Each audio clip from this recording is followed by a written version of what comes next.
This may sound crazy. People really thought the internet was a fad. Like actually, right? And I thought everybody would have a website and every company, and they did. Social media really was weird. Like people really didn't want it to happen. They thought it was awkward. They thought it was stupid. They thought it was for just kids. Most people have a social network, right, that they're involved in. There's not a business on earth that's not gonna have NFT infrastructure. It doesn't make any sense. It's technology. Right now, everyone's too fascinated on the art and the collectibles part. That's a tiny thing. Everyone's focused on the art and collectibles with a hint of utility, like I just did with VCon. The NFT is a ticket. It's gonna flip. It's utilities with a hint of collectability. Everyone of Delta, your ticket, that might be worth $3 because it has some artist on it, but there's a million of them, right? So, of course they're gonna integrate it. There's no alternative. I think, first of all, their algorithm is based on the interest graph instead of the social graph, which is a huge advantage. And I believe in merit. So my favorite thing is to look at all your TikToks where this video got 17 views, this one got 430, and this one got 1.9 million. That feels like merit. Everybody's Instagram being around the same numbers doesn't feel like merit. And so I think we're intoxicated by the merit of it. They've been very aggressive. They've already won. And now they're just going to expand. That's what everybody does, right? So they won on this thing, now they're saying, oh, you can make longer videos. Oh, you can write more. Like today, I was like, wait a minute, I can write more copy? I missed the headlines. I've been in like a cocoon for 4 months with VCon and Series 2B friends. So they'll just create everything. And so, yeah, I mean, I think they're incredibly aggressive. They're still acting like a small company. They're innovating. And now they've got everybody following them. They're the clear leader, in my opinion, of the attention graph, which I think is the most important currency in the world. And I think it's a smart move. It means that a lot of long form creators don't focus on short form and vice versa. There's a reason I have 1 hour keynote videos and 1 hour podcasts, but also pound unlimited micro content that's 10 seconds long.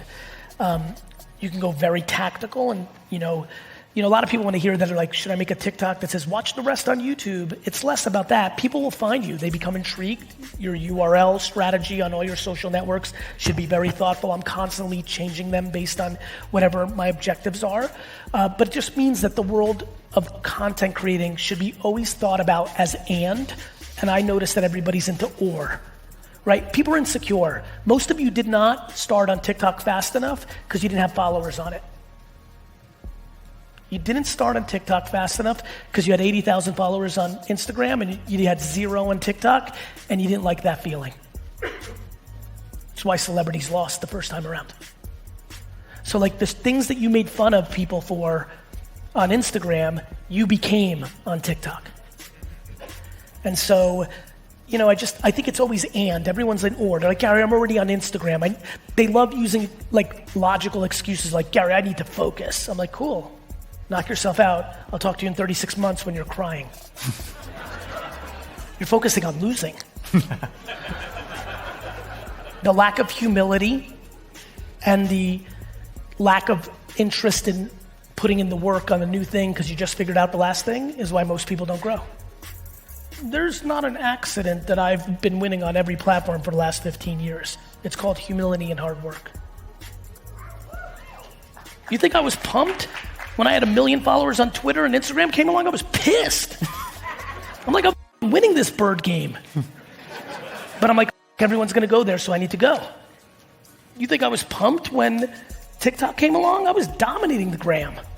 I was like, that's where it's gonna be. So the lack of humility and the lack of like, I don't wanna learn this new thing, I just got this, that's fine. There's a problem though. What you want has nothing to do with what the market is doing. The market doesn't give a shit about your feelings. The market's not like, oh, Tyrone spent a lot of time on Instagram. We should not create TikTok. You think God's thinking like that? Get the out of here.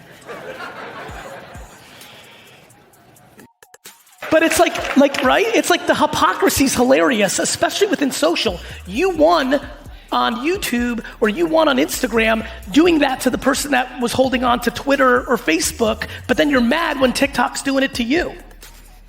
The hypocrisy is deafening. I'm pumped that you got a blue check on Instagram, but here comes TikTok to your shit up. What are you going to do? What are you going to do? You're going to sit and hope? I'm watching everybody like hope. I hope this TikTok thing doesn't happen. All of you got forced in. Technology will beat your. I love all of you that don't think NFTs are coming. You will lose. You're pumped that the market's down. See? See nothing. I'll see you in 2027.